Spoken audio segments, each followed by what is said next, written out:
Bonjour et bienvenue sur cette vidéo de descriptif de ma M733 Jingong. Avant toute chose, je tenais à vous préciser que cette vidéo n'est pas faite pour faire le descriptif en elle-même de la réplique. C'est juste pour vous montrer en fait le système Gen 3 Plus que j'ai installé dans ma réplique il y a de cela maintenant un petit peu plus d'un mois. Mais en même temps, je me suis dit pourquoi pas ne pas faire un descriptif aussi de ma réplique, même si ça n'intéresse pas certains. Mais c'est pour vous montrer déjà avec quelle configuration j'ai fait ma Gearbox et ce que ça donne avec la SKU Gen 3 Plus. Voilà.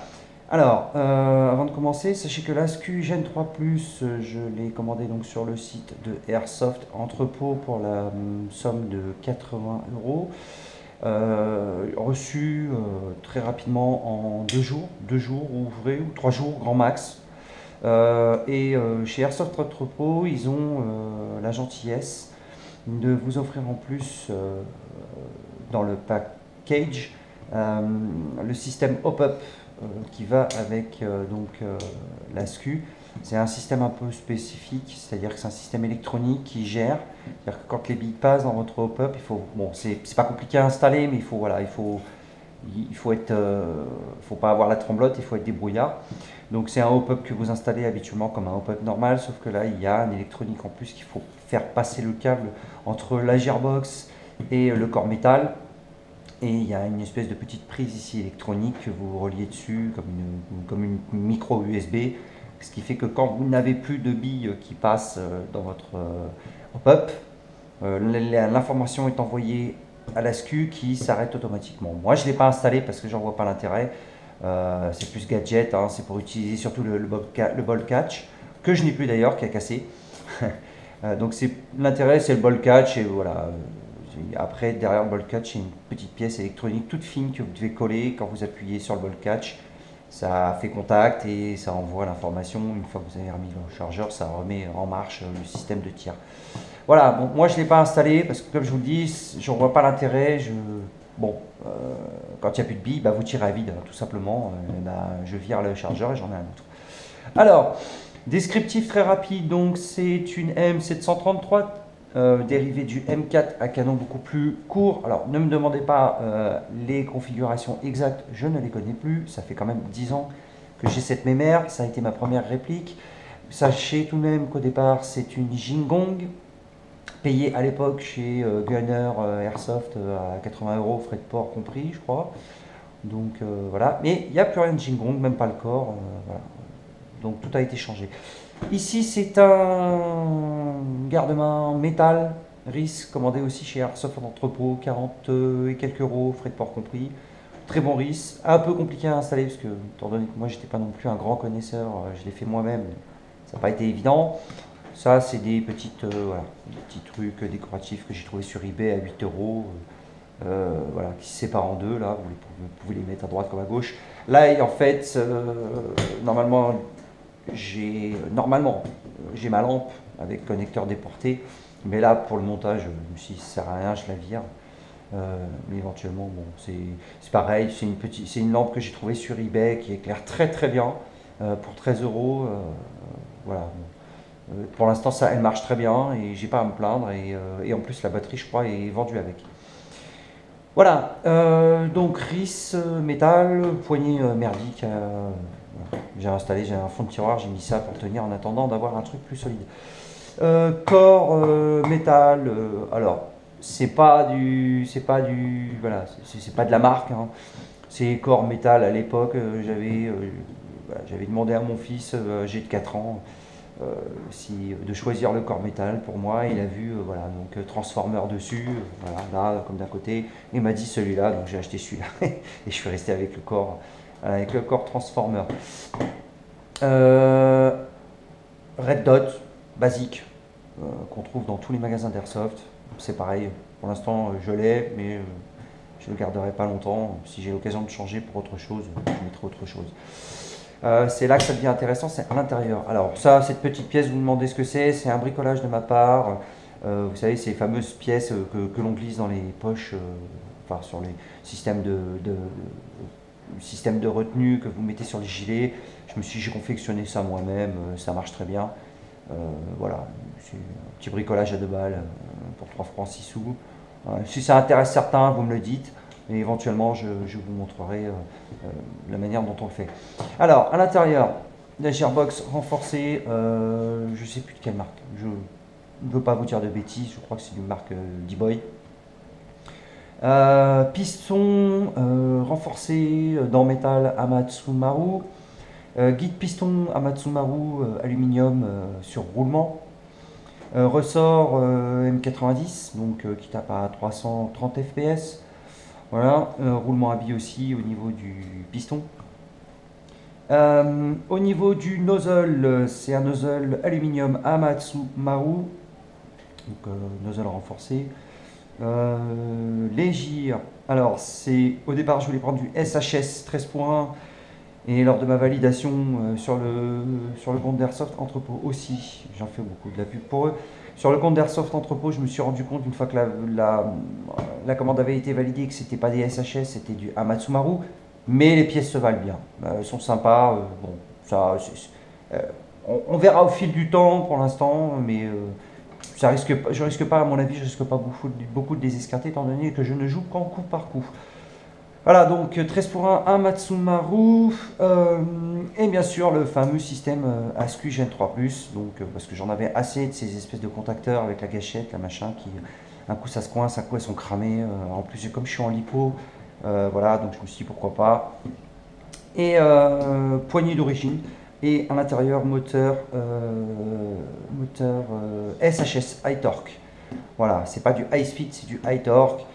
J'ai fait ce choix pourquoi? Parce que je me suis dit au moins les moteurs SHS High Torque, je les ai vus en action, c'est de bons moteurs, ils peuvent compresser jusqu'à, si je vous dis pas de bêtises, un ressort M120. Et je me suis dit, étant donné que moi que je suis sur du 90, ça je force pas sur le moteur et puis voilà, je suis tranquille. Voilà, ce qui reste d'origine, c'est juste voilà, le tube de crosse et puis la crosse. Hein. Vous voyez, elle a bien 10 ans, la mémère, elle commence à fatiguer d'ailleurs. Voilà. Et bon, sortie câble ici, voilà, ASCU Gen 3+. Alors, petite info, pour l'ASCU Gen 3+, je dois vous avouer qu'au début, j'ai eu beaucoup de mal, j'étais assez déçu. Pourquoi? Parce que en dehors du corps métal, j'avais aucun souci à sélectionner les différents types de tirs. À partir du moment où je suis rentré, à chaque fois que je la mettais dans le corps et que j'installais, comme là encore, là vous voyez, c'est encore un peu de raid, j'ai beaucoup de mal. Et puis étonnamment, la distance de la gâchette se réduisait vachement. C'est-à-dire que dès que je mettais ma Gearbox à l'intérieur du corps métal de ma M4, ma gâchette était pratiquement comme ça. Voilà. Et j'avais très peu de courses et c'était pas forcément avantageux. Alors il y en a qui adorent parce qu'ils touchent à peine le doigt dessus et puis ça le coup part, mais moi j'aime pas. Parce qu'on sait jamais, moi il suffisait juste que je l'effleure et pour que le coup parte. Donc quand vous êtes en safe zone, que vous avez le doigt légèrement sur le truc, si c'est pour avoir un coup qui part, je sais bien que normalement je ne devrais pas avoir le chargeur une fois en safe zone, mais on ne sait jamais. Voilà, donc, ou alors un sursaut pendant la partie, vous avez le doigt légèrement sur la gâchette. Bref, c'était trop sensible et j'aimais pas trop. Donc là, c'est propre. En fait, le but de ma vidéo, c'est juste pour vous montrer ce que ça donne avec donc différentes lipos. Ça, c'est une lipo que j'ai reçue avant-hier, donc j'ai modifié bien sûr. Lipo 11.1, 1500 mAh, 20C, voilà, rien d'extraordinaire, hein. Acheté sur eBay pour 20 €, tout frais de port compris. Ça, c'est une lipo 7.4, c'est une de mes premières lipos des débuts, voilà. Et ça, c'est une lipo 9.9. Voilà, donc je vais faire les tests, je vais vous montrer, et puis soyez surtout attentifs au bruit. Voilà, c'était juste aussi pour vous montrer les différences entre la 11.7, la 9.9 et la 7.4.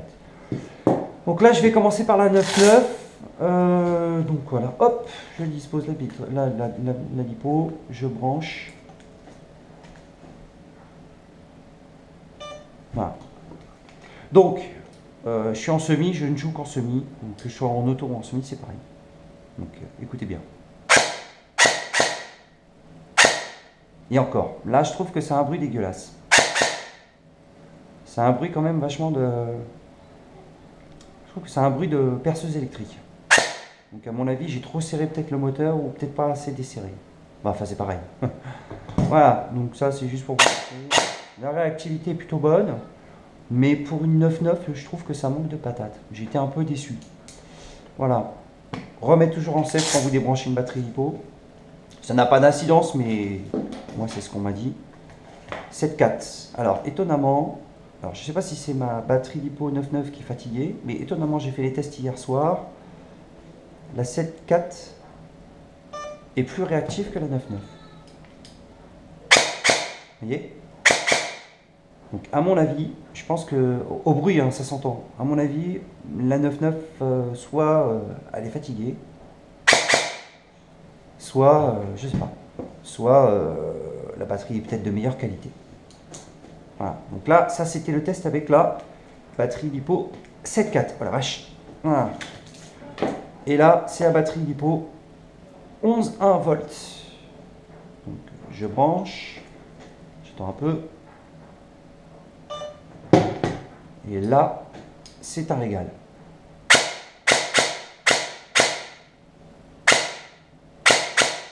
Donc vous voyez, la course là, elle me parfait. Pour moi, elle est très bien. Alors, ce qui est un peu étonnant quand même, effectivement, c'est que c'est bizarre. Le bruit est différent. Hier, ça faisait vraiment un bruit autre. Alors, entre-temps, ce matin, j'ai quand même resserré un peu le moteur pour être sûr que ce soit ni trop loin ni trop proche. Mais à mon avis, j'aurais dû le laisser comme d'origine, comme hier. Ce que je vais faire, c'est que je vais couper la vidéo. Je vais remettre le moteur réglé d'origine comme j'avais fait hier et je vous reprends après. Voilà, allez, à tout de suite.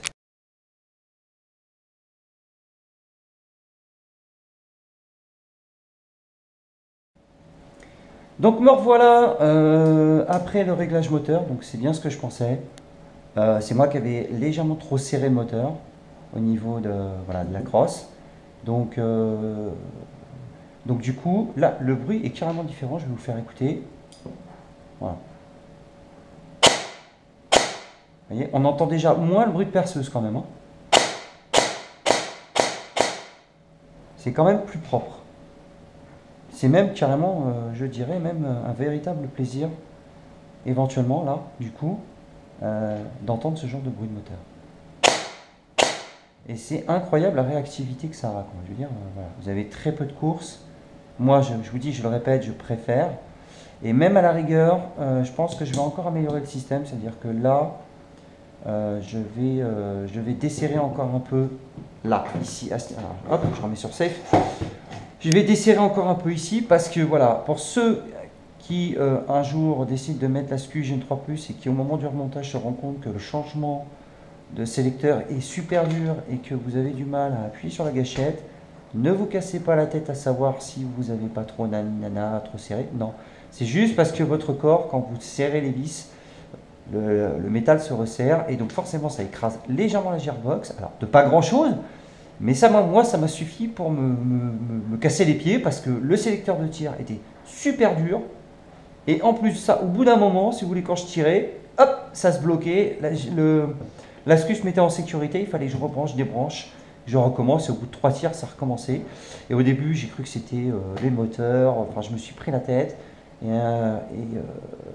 je m'en suis rendu compte en fait en mettant. Et quand j'ai remis la vis et que j'ai commencé à resserrer, j'avais le doigt sur le sélecteur de tir et je me suis rendu compte que quand je desserrais la vis, le sélecteur de tir était vachement plus facile à changer. Bon, là, vous voyez, il est un peu raide.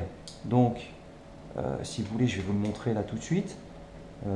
Attendez, est-ce que j'ai bien le... Ouais, le problème c'est que, est-ce que j'ai le... Alors, est-ce que j'ai l'instrument qui va pour... On va vérifier. Ouais, il est bon. Alors, je vais vous le montrer. Hop, hop. Je vais légèrement le desserrer. Ouais, je suis serré à fond quand même. Voilà. Là, je l'ai desserré, vous voyez. Regardez bien. Regardez la facilité que j'ai à changer. Voilà. Alors que tout à l'heure, on sentait bien que... Voilà, j'avais un peu de... Et là, voilà. Donc ça vient d'ici. Ne vous prenez pas la tête en vous disant...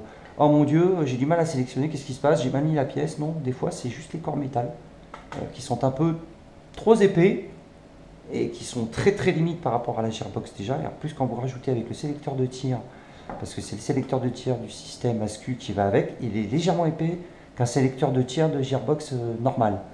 Donc ne vous prenez pas la tête, c'est dans 80% des cas, c'est parce qu'il faut trop serrer. Donc moi, ma petite astuce, je pense, pour pas perdre la vis, c'est que je vais sans doute mettre une petite pointe de super glue et ça restera comme ça. De toute manière, l'important c'est que voilà, c'est que ça bouge pas. Hein. Je veux dire, voilà, bon, là, mais ça bouge pas. Et vous voyez, le sélecteur de tir, là, je le sélectionne vraiment sans aucun souci.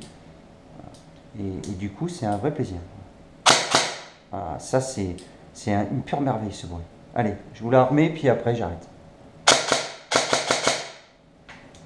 Voilà, donc c'était la vidéo du descriptif global de ma réplique, plus des explications de l'ASCU Gen 3 Plus. Alors sachez quand même que l'ASCU Gen 3 Plus, c'est l'électronique, c'est très sympa, mais c'est assez casse-pied à installer parce que les câbles sont super durs. Ils ne sont pas aussi souples que ce genre de câble là, vous voyez. C'est du super dur, limite du câblage 1.5. Hein. Donc c'est un peu galère à faire.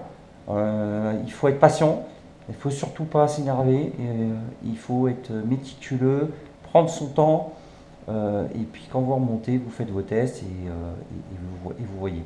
De toute manière, quoi qu'il en soit, même si vous refaites un mauvais calage ou quoi aux caisses, sachez que l'ASCU, lui, va se mettre automatiquement en sécurité. Dès qu'il y a une moindre résistance et que ça bloque, lui, l'ASCU, il s'arrête automatiquement. Donc vous ne risquez pas ni de griller votre moteur, ni de faire chauffer votre batterie. Si vous entendez deux bips, c'est qu'il y a un souci. Après, le souci, c'est à vous de le trouver, ou vous allez sur les forums tels que France Airsoft. Il y a plein de sujets justement sur les soucis liés à l'ASCU. Maintenant, moi je touche du bois, j'ai jamais eu de problème, à part ça, j'ai jamais eu de problème, de gros soucis par rapport à l'installation. Voilà, mais écoutez, j'espère que cette vidéo vous a plu. Si vous avez des questions, n'hésitez pas, mettez-moi un commentaire sur la vidéo et ce sera avec plaisir que je vous répondrai. Je vous répondrai peut-être pas tout de suite à la minute, hein, parce que je suis comme tout le monde, j'ai une vie en parallèle, mais je vous répondrai le plus clairement et le plus rapidement possible. Voilà, et bien écoutez, chers joueurs, chers softeurs, chers tout, je vous souhaite de bonnes parties. Restez fun et fair play. Et puis une chose importante, sortez couverts. Je parle bien sûr des lunettes. Voilà, à plus les gens. Salut!